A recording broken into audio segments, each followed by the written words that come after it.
everybody. I am Monty Mont. I'm Doda. I'm Ginger Ale. Todd Webb, Holy Shinobi. It's your boy Q. And Spider-Man, No Way Home. We seen it. Let's get to it. We have a full panel today, of course. We're just getting to this, and it is my fault. It's my fault. I just saw it. I literally just saw it. I was dragging my feet a little bit, but we should have done it. I just, it was Christmas time. I had a lot to do, whatever. I have some very strong takes about this movie that we will get to, of course. So we have an expert panel. Oh boy. So we're gonna get into it right now. Let's just go with it. We don't put our ratings last. We start with the ratings right now. So let's go as we did in the intro. All right, out of 5 reels, what is your rating for Spider-Man No Way Home? Doda. I'm giving it hands down 10 out of 5 reels. Wow, okay, all right. Ginger Ale. Ooh, 7 out of 5. Oh, okay. This is okay. Shinobi. It's a 4.5 out of 5. There you go. Okay, let's get a little real. Let's stick Johnny Q. I give it a 5 out of 5. Okay, all right. I myself am going to give it a 4 out of 5 reels. Did y'all watch the same movie we watched? I just gotta know. Like, you guys go in the wrong theater? Like, The scale is 5. It's 5 out of 5. You're saying I don't. Yeah. Okay. I mean, we're gonna get into it. All right. So, guys, of course, this is the third of this set of Spider-Man movies, starring the incomparable Tom Holland. Just no need to even get much of that. And a whole cast of characters. It is, of course, in this movie. First of all, again, let me say one more time, if anybody don't know, we will be spoiling this totally starting right now. But with the metaverse now wide open, and we see a cast of characters from different movies coming in. Doc Ock is in the house, of course, and the Green Goblin, and Electro. I mean, there are a bunch of people in there, and yes, the 3 Spider-Mans are in the mix as well, all 3. Plus, we got Doctor Strange in there, sprinkled in there. I mean, it's everything going in. I just, a lot. So let's just talk about it right now. First of all, what did we think of all 3 of the Spider-Mans and different people, different villains all coming together? How did they handle that? All right, we'll go reverse order. We'll start with you, Johnny Q. How did you feel about the handling of the metaverse? okay. First of all, John Watts did a fantastic job. Everyone's lines were chef's kiss. But one thing I did but didn't like, I didn't like the fact that all 3 of them didn't really know how to work together, because like it's canon, comic books literally talk about how Spider-Man knows how to just work with just about anybody. But I did like the way he fixed it, and he said, all right, just trust the tingle, let's coordinate our attacks. Like, because there's literally a scene in the movie where they're using each other's webs. It's literally for a split second, but if you watch it, it's amazing. So I liked how they decided to figure out how to work together. Love that. Shinobi. I think that they did, I will say, whether or not it's a good job, it's what we asked for. I think that's what they gave us. They gave us all the memes. Every joke is a reference. Every interaction is a reference. Everything is everything. And to that, I say they did a good job giving us audience expectations. I think we were met. I think we were satisfied. That's what took precedent over story or anything else. It's what we asked for, and that's what we got, I think. Well said. Ginger Ale.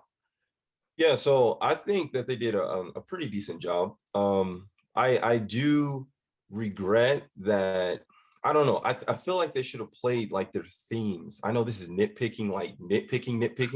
And even if they did play the themes, I feel like it wasn't loud enough. You know what I mean? Like, I feel like let's say, okay, so when Toby came on the screen, and even Nickelback should have showed up. Nickelback. something more dramatic, because I know for Andrew Garfield it was a little bit more dramatic and more heartfelt, but with Toby, he's just there, comes through the portal, and it's just like, we love it because it's Toby. We ain't seen him in 20 years as Spider-Man, but I feel like it could have been more dramatic. But other than that, I mean, that's a minor qualm.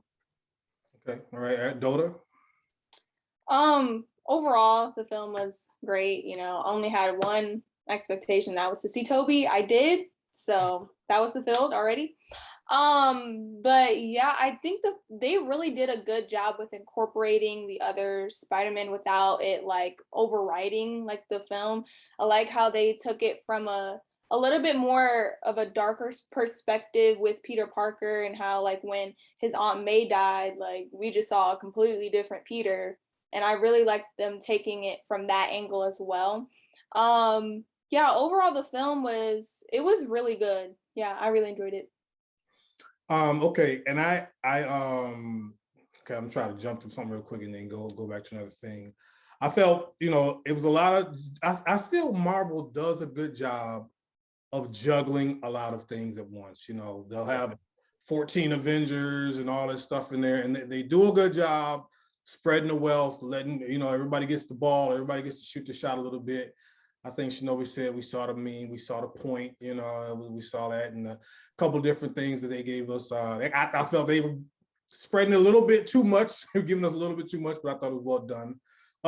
So really quick, I was very impressed with the Andrew Garfield coming on the scene. When he came in, I knew they were coming at some point, but I was very impressed with that reveal, because I was at that point, we were almost halfway through the movie, and I was just like, man, what's going to go on with these Spider-Man? And I thought that was, it ain't Cap in Infinity War reveal for me. I mean, unless if somebody feel like it was that impressive, like when Cap shows up at wherever they are at, that railway station or whatever, and just put it like this, in my theater, it was a reaction, but it was not a reaction like when I remember when Cap showed up in an Infinity War. Anybody want to challenge that? No, I got that exact reaction. Like when Cap picks up the hammer, I got that exact reaction in my theater. I mean, and it probably due to when I saw it. It came out on Friday. I saw a Thursday 11 p.m. show. So everyone at the theater was packed. There was not a seat left. So there were four claps and borderline standing ovations. It's one when Ned develops magic powers out of nowhere, and then you see a portal, and we see someone that's clearly not Tom Holland. Yeah. And we see everyone's like, oh, is that? And we see him walk through, and we see him in the suit. There was a clap. And then he takes off the mask, and we see Andrew, there was another clap. And then when he says, I'm Peter Parker, I'm Spider-Man, the whole crowd just loses it. Yeah. They lost it. Because they knew it was coming. They knew it was coming after that. Yep. Okay, and then Youth Pastor Peter comes out. Battle like a hip youth pastor? Youth Pastor Peter pops out. The crowd loses it. Like I don't even know what happened in those 10 seconds, because the crowd was losing their minds. Like that's the reaction we got in my theater. Okay. All right. In my theater, when I tell you, everyone lost their mind, because I don't know how they knew, but they knew when Ned opened that portal that somebody else was coming through, right? I didn't know everyone was getting so hyped, but I was like, okay, right? And then right when they saw him, they were like, he's too tall to be Tom. When I tell you a woman jumped up and screamed, Andrew, I was like, bro, shit. I had to look back and I was like, yo, what's wrong with these people? And they came through, like everyone lost their ever life. But now Toby, of course, was a bigger reaction. But when that woman screamed Andrew, I was like, that's the only person she came to see. So I don't know how your people just sat there. I did just what Shinobi did. I went on Thursday at the 7 o'clock showing. I was tempted to watch the movie twice because I actually went to the wrong theater. So I missed like the first 30 minutes. So when the movie ended, I found another theater that was playing it. And I just walked in and nobody even checked me. And I should have watched the movie full way twice, but I only came to see the parts I missed. And then I left out. But I don't know how on earth you got just the silent crowd, because my people were hyped. It's fascinating. Yeah, well, My crowd was silent, so that's Oh, they wow. weren't silent. Yeah. Wow. They weren't silent. It was a clap, but I just remember when Cap in Infinity War, it was a bigger reaction. But okay, so let me still be nice before I really just tear into this. But okay, so also a lot going on in this. We unfortunately lost Aunt May. Shout out Marissa Tomei. I love Marissa Tomei. All right, yeah. Peter Tomei. Ageless. Amazing. Oh, love her. Gorgeous. And so did anybody see that coming? And then Yes. I saw it coming. Jarrell, you saw it coming. I saw it coming. So it was when Tom Holland was at his last leg after being totally destroyed by Goblin. I mean, Willem Dafoe played his part. Played that part. And and kind of segue, I like how they showcased again how strong Goblin really is to Spider-Man. Like, because Spider-Man, he usually pulls his punches, but Goblin is not the one you need to pull your punches with. You got to go full throttle. So anyway, when Tom Holland, it seemed like he was about to die, and his glider came, I was like, where have I seen this? It kind of was like a pullback of like the old Sam Raimi. And I said, either Goblin is going to die or she's going to die, Aunt May. And I'm like, they're not going to kill off Goblin this fast. So it's got to be Aunt May.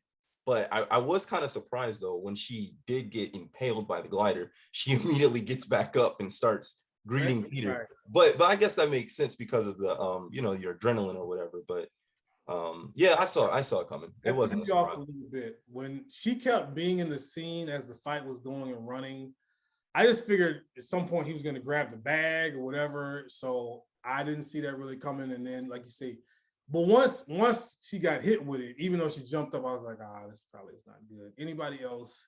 See, now the unfortunate part about me is like a week before the second trailer came out, somebody was like, the plot has been leaked. Aunt May's gonna die. And I was like, yo. And I was like, at first I was kind of like, there's no way that's true and that whatever. But then in the YouTube video, they explained it more. They were like, apparently the writer's saying that every Spider-Man has to go through a loss. Toby lost Uncle Ben, so did Andrew. So Tom had to lose Aunt May. And I was like, well, he can always just lose Ned or like Zendaya. Why does it have to be specifically Aunt May, right? Because I was like, he's gonna be the only one who kept his parent figure, right? So when she popped back up, I was like, they were wrong. She's perfectly fine. And then even when she laid down, I was like, we can still get a paramedic.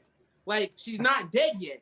And then, kid you not, God is my secret judge. Right when she died, a baby started crying in our theater. Okay. And we all said, oh, and it was perfectly synced. I was like, yo, that's crazy. Okay. I was super upset. All right. Thank you for that. Anyone else? No, I did not see it coming. Did not want it to be there. Probably my second biggest gripe with this movie, because it's not necessary. I don't think we didn't need it. And it took two Peters to try to gaslight us into thinking that this is natural when, like, it's not necessary. First of all, here's why I didn't see it coming. Is because as self-proclaimed Marvel aficionado, I already just assumed that version of Ben Parker already died and this speech already happened. And because they keep hinting at Ben, he's got his briefcase in Far From Home, so he exists, and he was Spider-Man when Tony Stark, villain twiddling mustache, Mr. Stark, approaches him. So it was like, oh, you already got bit by the spider, already Spider-Man, already got this speech, already did this whole WWE WrestleMania thing. Not my problem.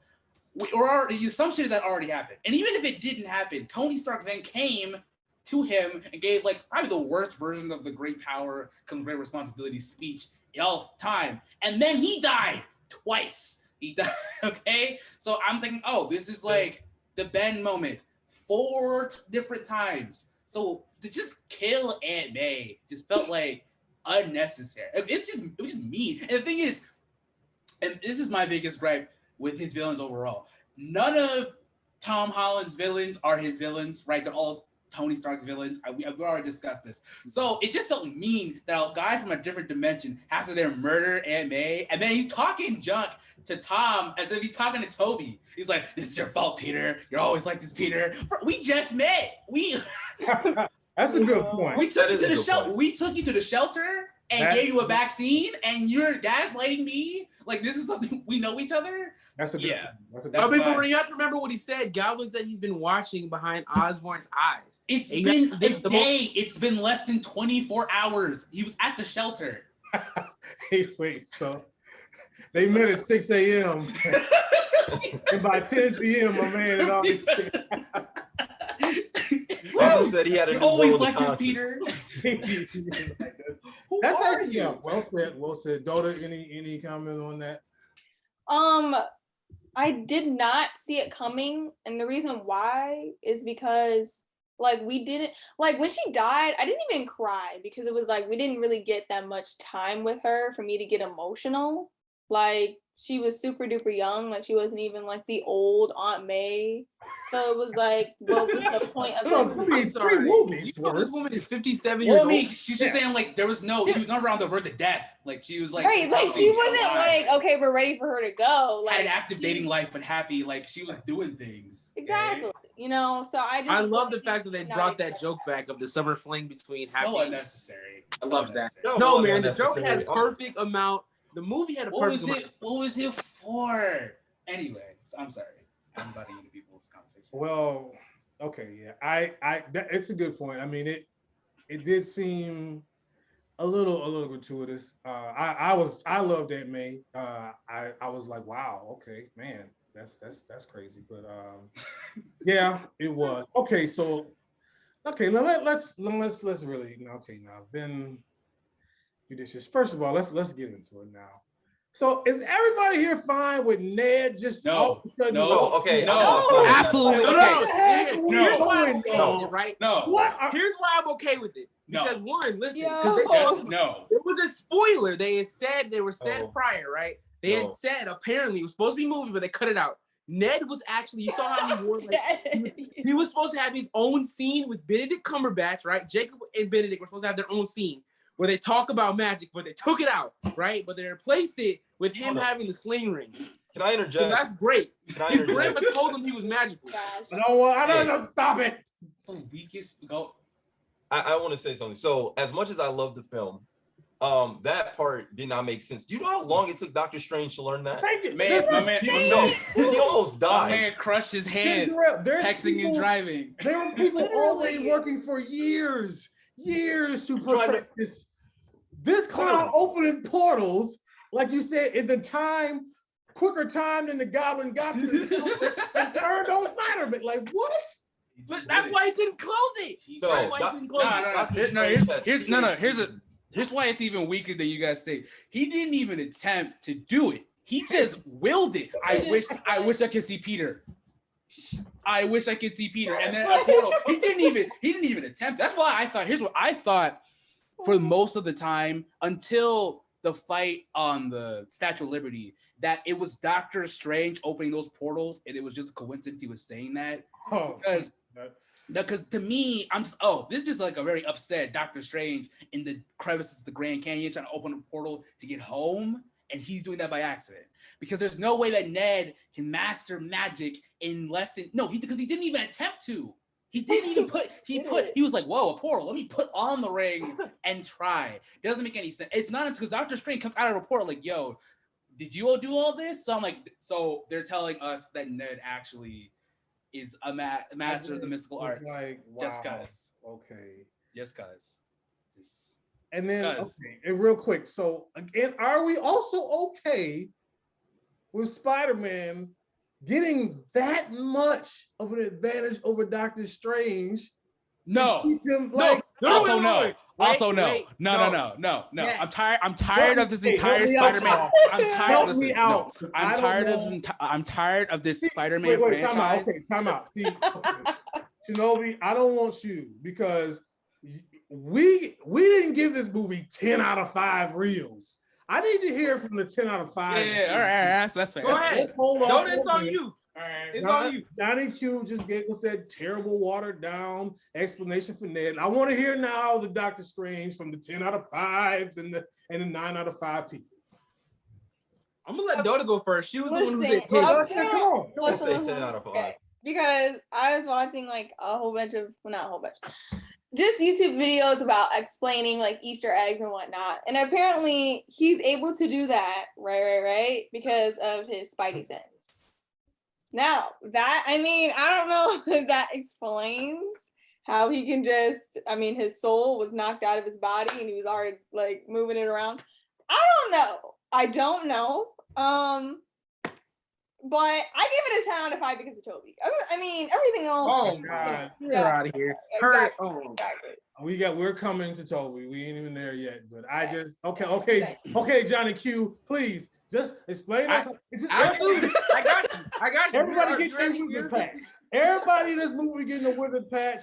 I was waiting for Zendaya to like make a city levitate. Go ahead and tell me this. Absolutely, I got you, right? So as Doctor Strange said, he told him, oh my gosh, I'm dead, right? I wasn't even gonna talk about it. I was gonna get into the spider sense later on in the episode, but like I'll do it now, right? So I said he was not dead, right? He still had the spider sense, right? And that's honestly been my problem with all the movies before. We never went ham on the spider sense itself, except in Andrew Garfield's universe. But anyways, he can do that because of the spiders. Like if you watch closely when he was in the mirror, like outside of his body, you saw the spider sense activated each time he moved, right? And you cannot think that Benedict was actually like for real trying to fight Spider-Man. They fought Thanos together, so clearly they're both pulling their punches. Like, absolutely, there was nobody who was actually trying to physically hurt each other. That's why when Tom came back out of the mirror dimension, he was like, "I just fought Doctor Strange and I totally won." He didn't say I totally beat him because he wasn't trying to beat him. He was trying to survive. On a full-out death royale, yes, Doctor Strange would actually just absolutely take the cake. But they both were just trying. Tom was just trying to survive. Doctor Strange was just trying to get the box, right? So it wasn't a real fight. So that he respectfully won. Absolutely. Without a shadow of a doubt. Can I add to that? Or say something Go about ahead. it? Go ahead. Come on. Okay, so that should not have happened. I'm sorry. I'm sorry. Wait. I'm sorry. Hold on. You can't add to it if you completely redacting my statement. Go ahead and put some gravy on it. Look, you gotta understand, we're talking about Doctor Strange here, who can literally warp realities if he wants, can literally do all this stuff. He should not have lost to Spider-Man, especially a Tom Holland Spider-Man, who's I'm just saying he's young, and there's no way that the Sorcerer Supreme would lose. He's not the Sorcerer Supreme woman. I know on a technicality. I know. On a technicality, 5-year flip, man. But I'm just saying. But I will say this. I am kind of glad that they did put Doctor Strange away so that it could be a Spider-Man. Yes, I am glad about that. But I just don't like the way they did it. And see, I have to disagree with you because I don't like the fact that how they put him away, because he literally, when Ned opened up the portal, he literally said, "I've been floating over the Grand Canyon for 12 hours." Dude, what? I understand. But even he said, "I couldn't get out of the mirror dimension," fine. That's completely understandable. No sling. But the fact that you were just floating there for 12 hours straight, dude, you have a cloak of levitation. You're telling me that thing couldn't pull you out of the webs? Are you kidding me? I didn't like that at all. That's my thing. It's not that he bested Doctor Strange, it's how. Yeah. Like, Here's the thing. This go entire off, Shinobi, go on. Listen, here's why. Okay, my overall critique of this entire franchise is that this is just one giant let's get kids into STEM program. Like, math is cool. You know what? In math, in engineering, like their whole point, the whole subplot of the movie is let's go into MIT. Isn't math cool? Hey, I can defeat the Sorcerer Supreme with geometry. It's just a stop. Just stop. Bro, you a hater. Just stop. No. He's right. He's right on that. But the thing is, because he was trapped in the mirror dimension, which is Doctor Strange's entire domain. He can literally do whatever he wants, okay? He killed Matt Nicholson in that universe, okay? Because everyone forgot that movie even existed. I I don't understand. You can't just use math. Yeah, just geometry. He's a doctor. He has a PhD. It shouldn't have been that easy.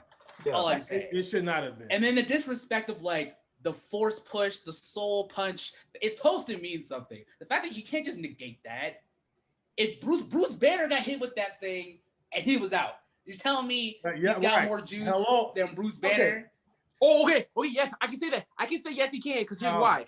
No, here's why. The Russo brothers even said something about him, right? So in Infinity War, the Russo brothers commented on this. Remember how he was like, I don't want to go, right? And it took forever for him to die. The Russo brothers said themselves, it was just the sheer willpower of Spider-Man and a good hero that did not let the snap happen automatically. Look it up. The Russo brothers said that. Okay. So yes. Well, then let me say respectfully, the Russo brothers are insane.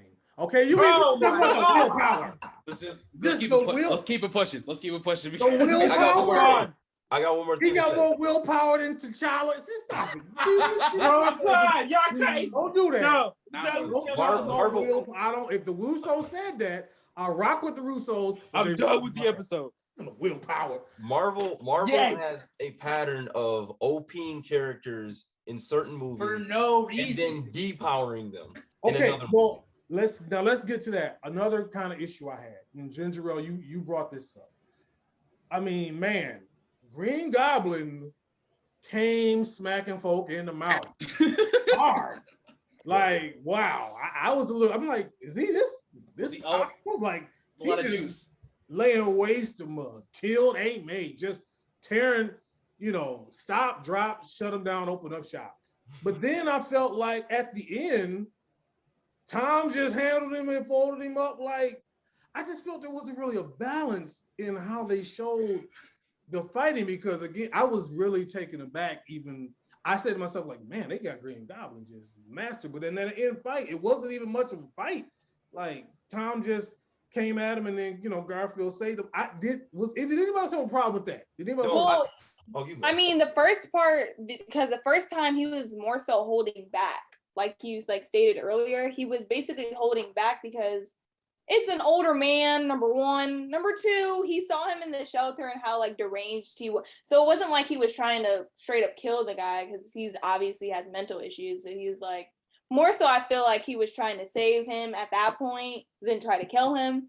So and then after, I mean, if you kill my aunt, I'm literally, that adds some willpower there. So I feel like that's what happened, after. Okay, I disagree with you, but I agree with you, right? So you're saying he saw an older man, whatever. Well, what's first? First of all, William Dafoe, I mean, dear Lord. I gave him props for two reasons, because in Sam Raimi's universe, it was a whole bunch of voiceovers for him, and he had to do some acting, but for this, he broke the mask. So all of this was him being psychopathic. I literally love that.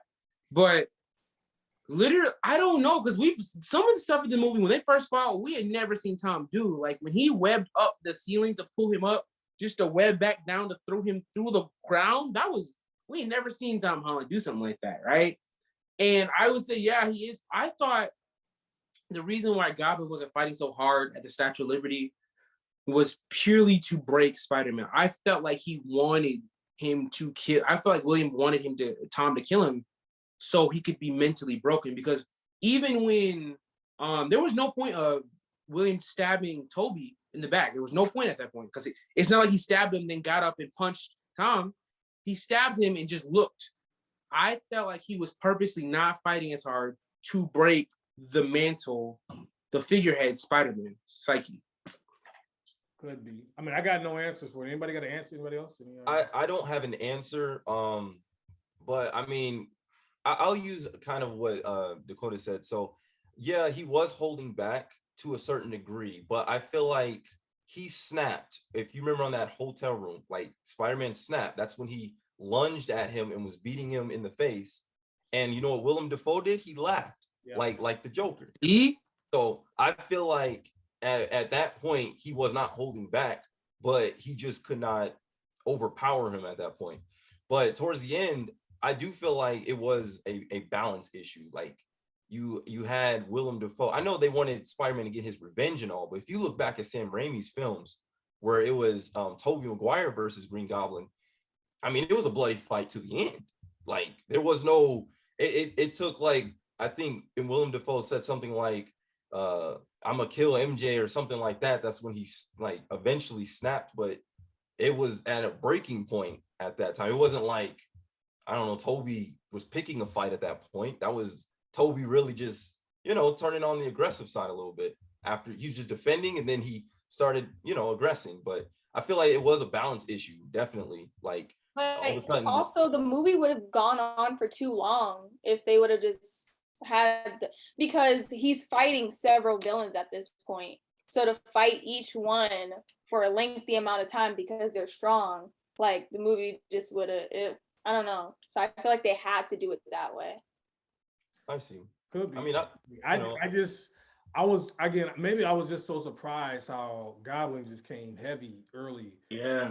And I think it could have been, I think in terms of the story, I'm sure it's because like the Green Goblin, I totally forgot that this was a whole like Norman Osborn had split personality situation. And I'm assuming story-wise, it was because it's a defense mechanism because he was gonna give him an anti-vaccine or whatever that was gonna take away that psychotic part of Green Goblin. So I'm assuming that's when he sensed that, oh, he's about to come out from the normal Norman Osborn.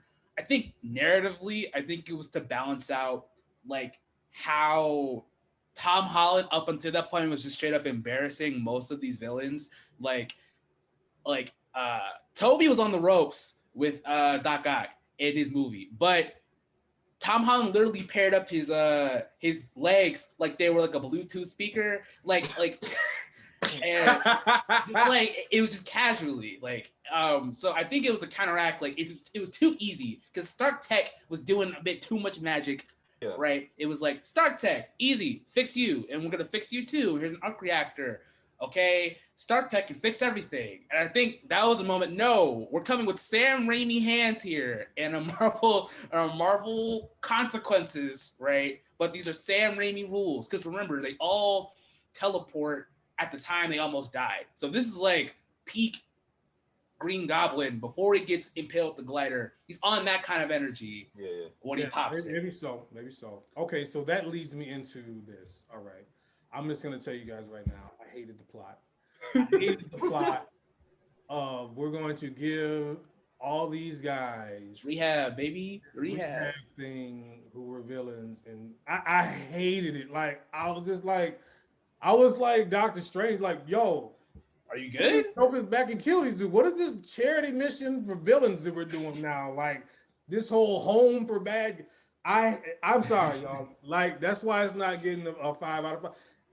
It just like, somebody said like, why do we have to lose Aunt May? Like, why did we have to do this? Like so much extra destruction happened for the. I need somebody to just give me a logical reason why. I can see if like a good guy got caught in the mix too, and I don't know, whatever. If, Falcon or somebody was, oh man, he is up in there. Okay, well, we got to send them back the right way because we don't want something to happen to Falcon or I don't know, Cap is in there or something like that. Why are we rehabbing bad guys when we just can't let them go? I am totally befuddled by this.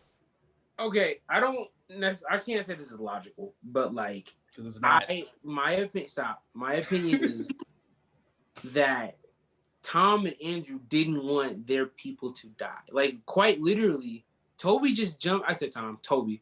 Toby literally jumped out of the way of the glider, and Defoe killed himself, right? So it's because they didn't want them to die. That's why he was helping them so much. Like, because one, I mean, let's get some straight. Lizard and Sandman never died. Like, everyone said, oh, it was coming back right before they're dead. No, Lizard never died. Sandman never died. These guys just popped out of nowhere. They just came. And I actually like the way they did the Lizard because he wasn't the most memorable villain. They had him in there. Oh, they spiced him in there like seasoning. That was good. But because not even the other Spider-Man wanted him to die, and some other Spider-Man is coming up with a solution, it's like, hey, yo, why not?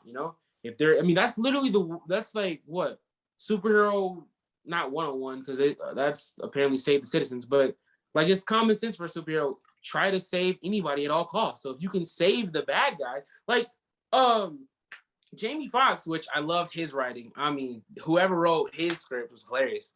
But he was a normal dude with a comb over and gap teeth who loved Spider-Man. It was his birthday, man. This all happened sometime after his birthday. Like 2 months after his birthday, this happened. That's crazy, right? He's a great dude. So why do we... Okay, real quick, let me say something. I felt Jamie Foxx was a little too much Jamie Foxx. He was just Jamie Foxx. Yeah, Like that was the joke. I don't know. I'm not. Just, Again, love Jamie Foxx. Love Jamie Foxx. I was just Jamie like Foxx. It was Jamie Foxx is in here. Just like Jamie Foxx starring Jamie Foxx as Jamie Foxx. I'm like, you could have really just had Dave Chappelle or somebody like, oh, Spider-Man. Oh, what are you? So I just wanted to say that real quick. Okay, so anyway, anybody else with some logical points for the plot? Don't go ahead. The logic is that it's a Spider-Man movie. Okay. That's a lot. Whoa, Every get Spider-Man around. movie, they're trying to save the villain, even though they're villains, they still have some sort of connection to them, and they're trying to save them. That's the point. That was the point of this movie. I mean, it's literally Peter Parker. Peter Parker always tries to save the villain. So again, we see it in Toby's, we see it in Andrew's, we had to see it in Tom's. He's just trying to save them. That's what every Spider-Man, that's what every Peter Parker does. That's just Spider-Man logic right there. Boom. That's why they did it. Yes, this is true. This is true. I'm with you on that. But at the same token, the stakes were so high. I mean, you gotta. Doctor Strange already. Were they though? No, yes, they were. This is a multiverse. Who's the villain of this movie? What's the problem in this movie? Well, Goblin's definitely the main villain. The college admission system is the biggest villain in this movie. I knew he was gonna say something crazy. Hey, Oh my God. I mean, really, this is MIT got some big time. I wouldn't even say that. You know what I would say? Immaturity is the biggest villain of He this didn't movie. think to call the college. That's true. He was wrong for that. Listen, No. It was What does absolutely that have perfectly to logical. do with the because look at all we had to do. These okay. Here's Okay, I'll tell you this. See if anybody agrees with this. I felt this is the only this made me question, just like in Infinity War, when it's like, really, Cap? I mean, we love Vision, dog, but like right. No, exactly. We're gonna risk. We don't trade lives here. all this old busy biz, and he We ain't don't even trade human. lives here. No man left behind, or whatever Cap said. I can't remember. So we don't trade don't lives trade here. lives. We don't trade lives. Barely alive. And I just felt like, I say, bro, Doc Ock, he don't really seem like a great hang anyway, man. So what we doing all this for? Like, we trying to rehabilitate these dudes. I mean, like the reason I said immaturity was the biggest villain, because one, like I said, he was perfectly logical. Because like it's not skip this the college admissions, right? That's The fact that everyone knows who he is. He's getting bricks through his wall, which I didn't necessarily appreciate the fact that Matt caught that brick. What do you Because mean? if you watch it I closely, love that. That was great. No. That was No, clapped. That was another thing no. we Here's why it clapped was- for Daredevil as well. That was another No, thing I mean, I don't know, because like I said, I had to go to 2 different movie theaters. I didn't see that first part. I don't know if my theater copied it. didn't see it. So you No, I did. I saw that part. I just got the lame crowd. Are you mad that Daredevil? Oh, That's no. what he does. Did you watch the I'm show? not- But I've he seen- does. I've Do not know you gotta he's a listen to He's a why I'm really mad, good bro. lawyer. That was the No, best. That was the listen, best you line. gotta listen to why I'm upset. I'm upset because, like, yo, you're in the presence of a dude who has literal hyperactive reflexes. I know, so does Matt. I know.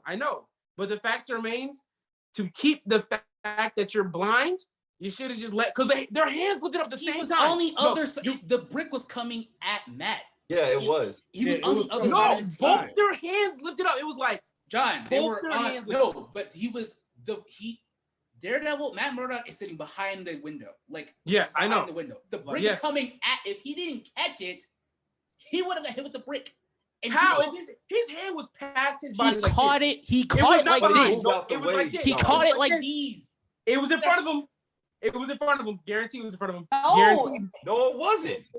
What? Bro, we No. watched the movie. It was in front of him. did. Anyway, He pulled. He his was move. behind the window. The whole point is to show this is Daredevil. Yeah, how can I you know, know? I show. Right. that's Daredevil. not even why I was upset. That's not what I was upset. The whole reason why I was upset was, like I said, everyone knew he was Spider-Man, right? And technically, the spell didn't go wrong until he changed it 1,000 times.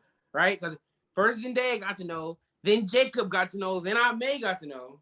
The whole reason why everyone came through is because the last words he said, everyone who knew that I was Spider-Man beforehand should know. That's why everyone came through, right? John, so if he would have let me said that from the very no wait, beginning, John, the whole movie would have been over. No. If he would have said, I wish everyone forgot Mysterio existed, the whole movie would be over. I can't argue with that. I can't argue with that. The movie will be over. Great point. No movie. There'd be no movie. No movie. But and that's okay. Again, we're on nitpick alley. Yep. I didn't like that. Like Spider-Man just adding stuff to the pot while, you know what I'm saying, Doctor like, how did he get Wait, can my girlfriend know? Wait, can my best friend know? So wait, so then what did you guys expect like for this movie to be like? Like what? Okay, now time out. Remember this, when we did the preview, we all felt like for Doctor Strange, if he messed up the spell that bad, it either wasn't the real Doctor Strange. Remember, there was all these theories like this. There was, yeah. Because Doctor Strange wouldn't just be wilding out like that. And so when you see it basically happening because Peter just was distracting the spell and just over. I was like, why does Peter have that much authority? Or I don't know.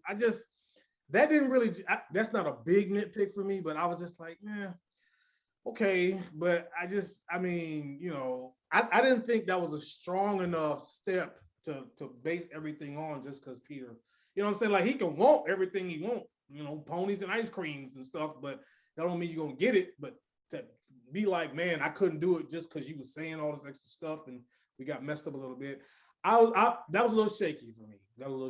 If we're nitpicking completely, I want to nitpick about how everyone forgot Peter was Peter, right? That's why I don't really like mess with like magic when it comes to sci-fi, because like there's no really rules or laws. Because like, how did Happy Hogan? I mean, you can't just forget that Peter Parker is Spider-Man when you quite literally work side by side. You would have to take out the whole memory. You can't just take out Peter's face and blur it. So what I'm assuming is how it works is everyone remembers Spider-Man, but no one remembers Peter Parker. Peter Parker, right. So Spider-Man fought in Civil War. Spider-Man fought Thanos. Everyone knows, kind of like a lot of those like early Spider-Man cartoons where he's fighting with Captain America, but no one knows the Peter Parker. I'm assuming that's where they're going. What I think is hilarious is that that spell worked because everyone who knew Spider-Man Peter Parker came through. What I think is hilarious is that when Toby and Andrew go back, they also live in a universe where no one knows Peter Parker exists. Yeah, that's they were just and the thing is, that's the problem with and Zendaya, who really earned a lot of my respect in this movie, really said, "Hey man, let's like talk and coordinate and communicate an idea, or we just make like life-altering decisions because fix all the villains without knowing how these villains work. Let's like have a plan that exclusively benefits me, but like not the other two Peter Parkers who seem to have somewhat of their life together. And they're just like buddy, like, good on that kid. Hopefully everything goes right when we get back home. There's no guarantee. That's over. That whole storyline is done. Yeah, but I agree with that, because even when they go to Aunt May's grave, he asked Peter how did and he said through Spider-Man, and that's the part I'm okay with, where Spider-Man fought with the Avengers and he did all that stuff, but it's like if we get really deep into stuff, if in Tony Stark's memory, God rest his soul, he remembers like Spider-Man, but the part of Mr. Stark I don't want to go. He doesn't remember the face of the kid no more. It's just a mask the whole time. Okay, but think like that. Well, fine, let's get into that then. Okay, so let's say it's just a mask. So was it just a mask when he came to his house and talked to Aunt May? That makes no sense. No, I'm saying he remembers talking to somebody, but he just doesn't remember. It's like you just can't remember the face of somebody. Like I know the kid I went to third grade with. I can't remember his face no more, but his name was David something. And it's like a distant, you just don't remember who the person was, but the Spider-Man aspect you're still good with. Okay, then, but because I like the fact that they did that because it's all canon, right? In the comic books, Tony had to convince in the Civil War, I think it was the second issue, Civil War 2, he convinced the Spider-Man to take off his mask, to convince all the other young heroes to take off their masks because it's the Sokovia Accords, right? I'm fine with that. I mean, he's living all on his own. Great with that. The new suit's kind of too sparkly for me. Whatever. But It's like, comic accurate. dude, it's too sparkly. But whatever. I mean, there's still his social security card. Edith still has all the data on him. Man, he should still have the glasses. That's Like, what are we okay. talking about? That's an interesting point because I thought about that because you see, he's like studying for his GED, so it's just like which implies that his college transcripts everything is gone. is gone. How, So like, what? I think it was a really powerful spell. It had to have been. It had to be Okay, like. let me ask you this though, real quick. See, now, was the spell nobody remembers you or you don't exist? The spell is nobody remembers you. I think no one remembers who I am. See, that's why the GED thing kind of threw me off. It threw me off too. Because if we don't remember you, that's fine, but your works could still exist as Peter Parker. Right. So, like, Exactly. Why would he lose college credit? That's exactly. It's like I don't know, because I specifically remember him saying it would be like you never existed, not you never. So the spells, because he said, I guess that was the solution. Remember, he was trying to get the purple to go away and turn it yellow, whatever, trying to fix this guy, and he literally said, "Is like, there's no way else fix this. Like, what if you make everyone forget Peter Parker, right?" And that's why everything was closed up. But then, and it's like if we say make everybody forget I existed, can you be reminded? And if you can forget something, can you be reminded? It's like, okay, if we say, Shinobi doesn't exist anymore, right? And we go back and watch this show, right? Like, oh my God! Wait, actually, I think so because the scene where Peter walks into Mary MJ's shop, he said something to her, and all of a sudden, like the Band-Aid showed up on her forehead. So I was like, I don't know if like there's certain things that he says to people or to her that will make like them remember him. But get into that, right? She has a Band-Aid. Where she get the scar from? She still has the black medallion. All the events. So everything that happened. But everyone just forgot. It's like it's a giant blot out in your memory. And that's why, he seemed familiar to her for some reason, but she couldn't place it. Like, it's possible that like if there's 3 more movies, right? He says I'm Peter Parker, and like all those memories come flooding back. But and this is why, if we're going back, it's like the Ned thing is stupid. It's so stupid because if Ned forgets that Peter Parker is Spider-Man, then he has no connection to Spider-Man, which means he has no connection to Doctor Strange, which means Ned doesn't even know he has magic powers, if he has magic powers at all, if he has no affiliation with Doctor Strange. It shouldn't be having no magic powers. It just reduces that to a throw off. Like, okay, but joke. If everything happened, then wouldn't he technically remember? No, he would have no clue that Doctor Strange does anything if he never had that conversation because it never happened. Yeah, that's why it's a slippery. It doesn't make any sense. It's a giant plot hole. Okay, so let's get to it. We've danced around this. Let's talk about it now. So Dakota can fall out of her chair. We saw all three. These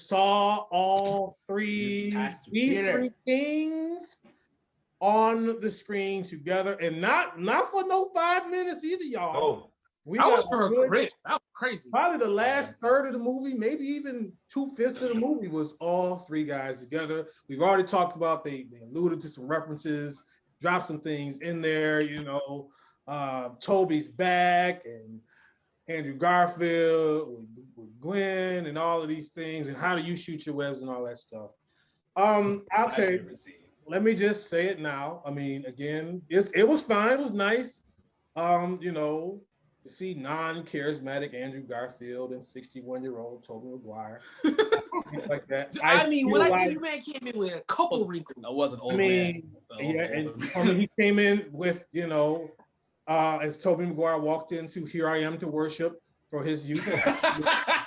Everybody lift your hand. It was great. In the battle as a cool youth pastor? I was just like, I feel like I heard some people, I'm gonna call out Van Lathan from the Ringer podcast who tried to, or it was either Charles Holmes, one of them felt like, Andrew Garfield just outshined everybody. What? I thought that was insane. I feel like everybody got their chance, but to me, if you watch this, you should be like, okay, it was nice, but Tom is still our guy. I already know we have split allegiances here. I'm gonna leave it to you guys. We're gonna do this in order. We're gonna do this in order. Ginger Ale, I'm gonna start with you. Did you feel like of the three, anybody stood out more when they were together? Of course, we know this is more so a Tom Holland movie, but when they were together, did anybody just strike you like, oh man, wow, that feels Spider-Man-ish? I'm gonna start with Ginger Ale. I will say this. Let me start by saying this. I am a Tobey diehard fan. I grew up watching the Sam Raimi films. They're really, I still feel like they are, the first two movies of the Sam Raimi are elite, and in comparison to a lot of the other Spider-Man films that were made. But I will say this. I will say Andrew Garfield, his when they brought him back, it made me have a better appreciation for him, honestly, because I start realizing that he is a good Spider-Man. It's just his movies and the writing was terrible, because it is the writing. There were certain instances where Andrew Garfield, like, you just felt him. You know what I mean? Like, I don't know, you kind of relate it. Like, for instance, when MJ was falling, and you finally see Andrew being the one that saves MJ. He got that closure that he needed. Like, those heartfelt moments that I feel like, I don't know, that I needed to see. Like, I felt more emotionally attached. Other than, now, I love Tobey when he appeared, you know, the hype was there, but it wasn't a lot of those scenes for Tobey. I don't know why that is. Maybe it was that's just how it was. But I like the scene when Tobey, when he met Doc Ock and they had a nice interaction. Those type of things were heartfelt, but I feel like Andrew had more of those moments. I wouldn't say that he just stole the show.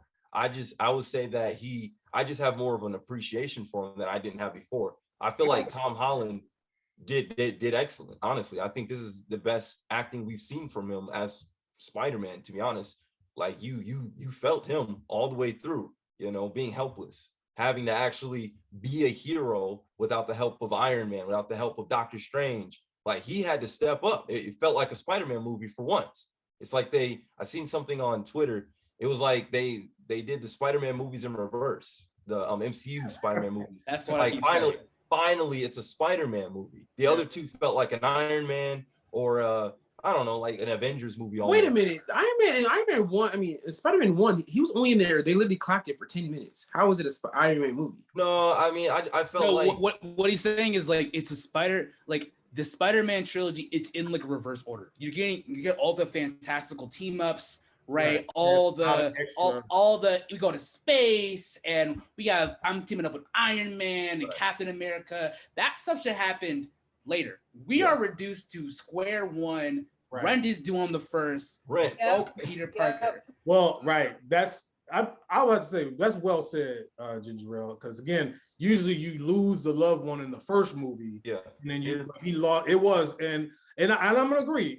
I had very low standing on Andrew Garfield, but he might have just been in them other movies, like, you know, it's like LeBron on a bad team where just everything's terrible, but when he gets with good players, oh wow, now we're winning. So I would agree with that. I'll go Johnny Q next.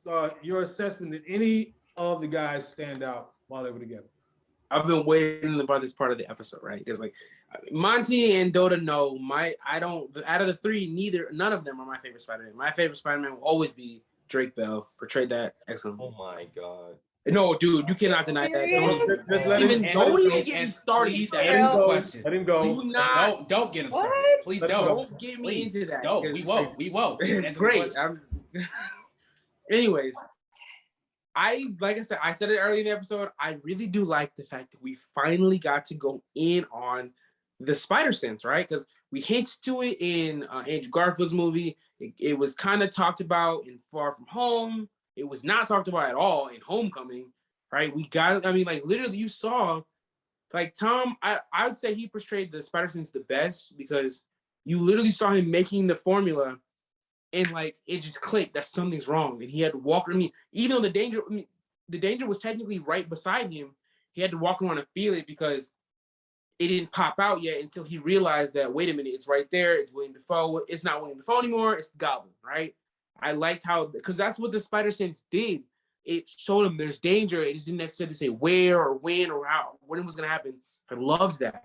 But with Andrew Garfield, now you can't make usually the funny character is the dumb character, but you can't make a Peter Parker dumb because they're all geniuses in their own aspects, right?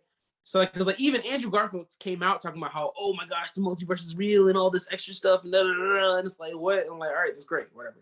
But they had to make him the funny character because he fighting wise, he's the most like Spider-Man because Spider-Man is a talker, man. You never really heard Toby or Tom like having fun. I mean, yeah, you did hear Tom talking a lot in Civil War because that's what Spider-Man is supposed to do. He's supposed to talk throughout the whole fight. But Andrew was the most like that because he spoke a lot, and that's what he was doing with his quote unquote brothers. He was talking a lot. I mean, that whole I thought you were Spider-Man 2, and it's like Spider-Man 3. Like, let's get this perfectly straight. It goes Toby, Andrew, then Tom. I was kind of upset they made Andrew Tom. I mean, Spider-Man number 3. That's not right. Nostalgic go, John.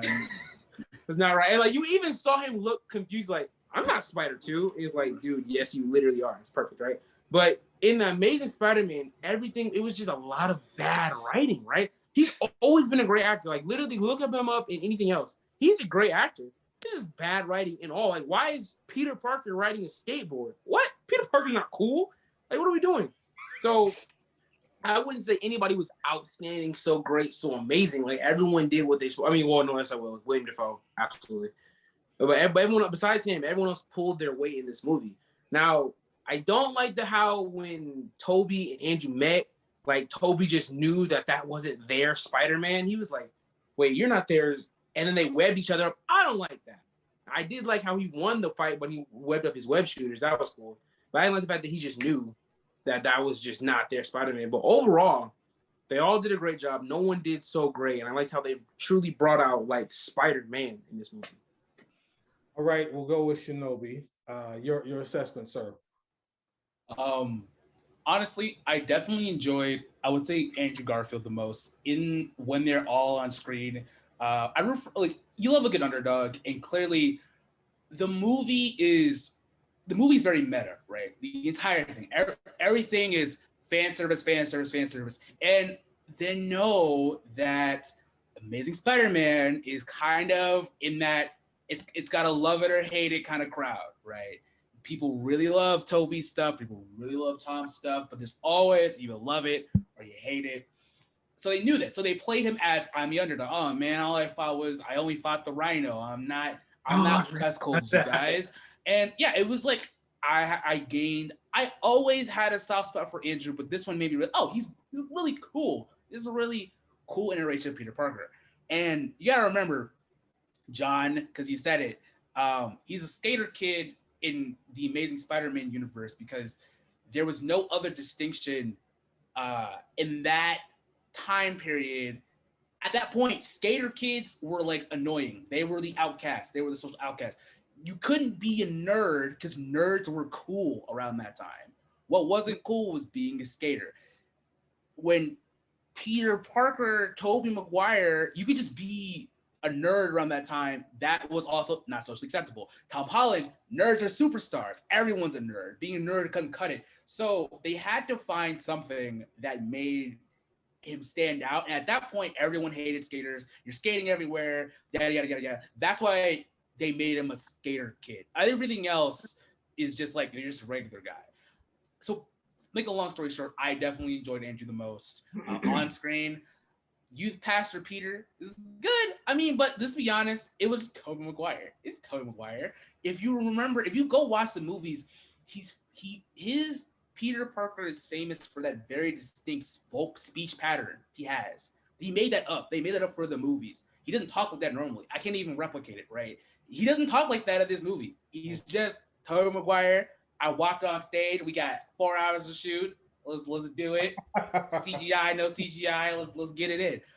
I definitely enjoyed Andrew. He's the most self-aware, right? I like how they all acknowledge there's no other superheroes in either of the universes. I think that was funny. Are you a part of a band?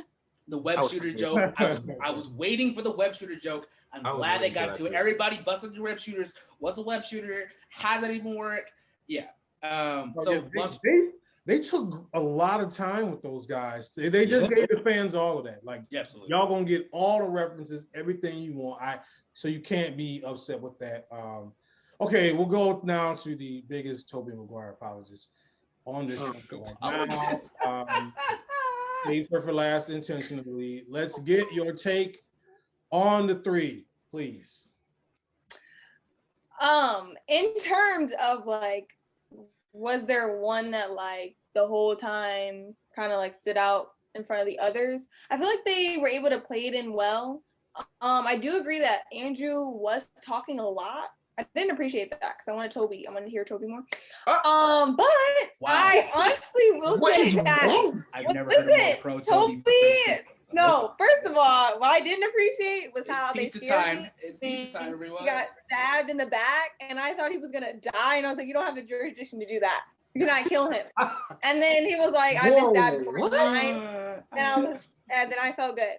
Anywho, other than that, like honestly, they're really good. Tobey obviously is the best. Oh my gosh, I felt like so good when he was talking about how him and Mary Jane, Kirsten Dunst, they were able to work it out and everything. Oh my god, I wanted to see her. But yeah, that was really good. And I really liked how they did all their jokes and whatnot. Yeah. I just really love to see Tobey. Wait a minute, you're saying you don't like the fact that Andrew was talking so much, but like they had to put this one scene in there where literally Tobey accepts him because nobody liked Andrew at one point in time. Tobey literally accepts him like, I want to hear you say it. You're amazing. Yeah, the amazing Spider-Man. Like, come on. So how are you hating on Andrew? No, I'm saying that Andrew talked too much because I wanted to hear Tobey more. But I still like Andrew, to see him but there. Okay, but you gotta remember, like those movies came out in 2001, 2002, 2004. Right. So, and the movie is incredibly self-referential. There are very few lines in the Sam Raimi Spider-Man that like would make sense in our Lord and Savior 2021. As of right now, wait, pizza time. It's pizza time. Oh, you're mad? Get religion. Like, oh my god! So if he would have said that, Lord God, I pray you kill Peter Parker. I feel like they wanted Tobey Maguire's Peter Parker to be more like a mentor. I kind of got that vibe from him. Like they wanted because it's all Spider-Verse did it first. Spider-Verse did it first. That's why this movie isn't as ground. It's Spider-Man did it first. They did everything first. This entire plot. It's just a Spider-Man like rough draft. Yeah, and I mean he is the mentor because he's 63 years old. But I I mean, again, it was a very interesting take on it. Real quick, we're about to end this, but when he stabbed Peter, I thought for a minute he was gonna die, then he didn't. So I was like, well, what is that? It seemed kind of weird. It's the sound design. No, it's the sound design problem because the sound design made it sound like it was a very serious, like, ooh, it's like in there, it's kind of stab. But it was more of like, oh, I've been stabbed before as a one-off joke. The sound design is what throws it off. It sounds like really kind of weird. A dramatic stab.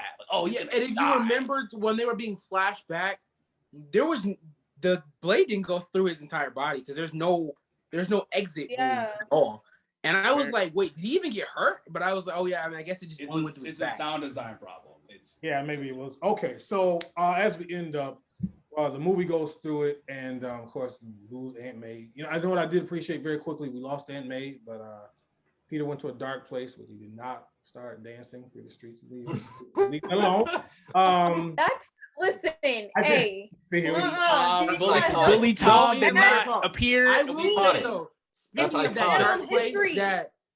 speaking of that dark place that Monty just brought up, I like the fact how even though we didn't get to see it, they mentioned it. They mentioned how Andrew Garfield went in that dark place. He said, I stopped pulling my punches. I guess that was the fight with the Rhino. I don't know. I really like how they made him losing Gwen. And I also really like how they said, Tobey lost Uncle Ben, but Andrew lost Gwen. Like it was, because they both lost Uncle Ben, you can't bring that up twice, right? But the thing that hurt the most was him losing Gwen. I like that. I like how they said he went into that really dark headspace, and then even when he was like trying to beat William Dafoe, they both you didn't really get to see Andrew stop Tom, but when Tobey did, he was like, it's really not worth it. Like that. I really like the fact that all three Spider-Man, because like we saw Tobey go dark when he was fighting Sandman. We saw that he was really upset about losing Uncle Ben. So for him to stop Tom, I don't know, it was like kind of poetic justice. It was really good.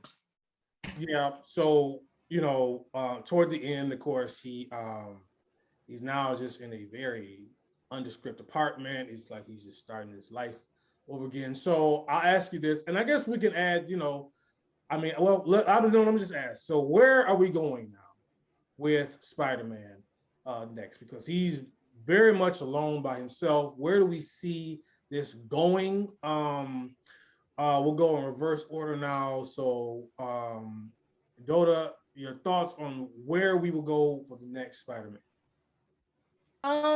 So first, I'm actually very excited that they're going this route because I like it when he's able to start from the jump. He's in an apartment by himself. He's got to pay the rent, which he's always late on. But I think that they may or may not, the next movie, they may focus on him trying to build back his relationship with MJ and Ned somewhat. So we may be starting over. We may or may not have Venom in there because obviously the end credits and then the end credits of Venom. So we may have him in the next movie. Who knows? And even when the multiverse, when it was breaking, you've seen silhouettes of other villains that could come through potentially. So we don't know. Yeah. Okay. Shinobi. It's go watch Into the Spider-Verse in October 22nd of the 2022 because that's all you're gonna get for the next don't expect another Spider-Man flick for the next 5 years. They actually listen, Marvel gave you what you wanted for the first time in your entire life. Okay, just be happy. Okay, it's not going to happen ever. This is never going to happen again. This is 20 years in the making, never gonna happen again. Let's timestamp that. I'm gonna get that on the loop if Shinobi saying that, but keep going. All right, yeah. And I'll eat the words, whatever. But where we're going, I'm assuming I'm assuming Sony's gonna take ownership of the Spider-Man franchise from here on out. That's why they killed off Andrew and Toby's storyline. Those are done. Dota, I hope you know that. There's this United States Toby again. Well, don't tell her that. Ever. Andrew's gone because they wrapped up. All of this was just his storylines wrapped up. Toby's storylines wrapped up. Andrew's storylines wrapped up. You got the closure. It's fine. Probably they're going to college, right? But they're going to college in Boston, Massachusetts. So is Spider-Man going to Boston?